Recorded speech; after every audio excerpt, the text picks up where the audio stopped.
ఇక ఏపీ హోంమంత్రి వంగలపూడి అనితపై మాజీ మంత్రి గుడివాడ అమర్నాథ్ చేస్తున్న వ్యాఖ్యలను చోడవరం ఎమ్మెల్యే కేఎస్ఎన్ఎస్ రాజు తీవ్రంగా ఖండించారు. ప్రజా జీవితంలో ఉన్న నాయకులు హుందాతనం, సంస్కారంతో వ్యవహరించాలని సూచించారు. మహిళలను అవమానించే విధంగా వ్యాఖ్యలు చేయడం సమాజానికి తప్పుడు సంకేతాలు పంపుతుందని పేర్కొన్నారు.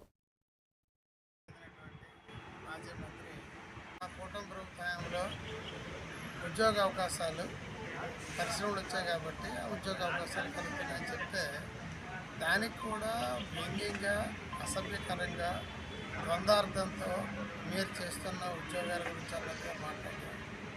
ఈ విధంగా అది చాలా బాధాకరమైన విషయం. ఎందుకంటే మహిళల పట్ల అలాంటి అనుచితమైనటువంటి వ్యాఖ్యలు చేయడం అనేది తప్పు. ఈరోజు చోడవరం శాసనసభ్యుడిగా మాజీ మంత్రి అమర్నాథ్ గారికి నేను తెలియజేసేది పాలసీ మీద మాట్లాడండి. దయచేసి ఇప్పటికైనా మీరేమని చెప్పేసి మీరేమని పెన్షన్ ఇస్తా అన్నారు, ఇచ్చారా లేదా, లేకపోతే కొత్త పెన్షన్ లేదా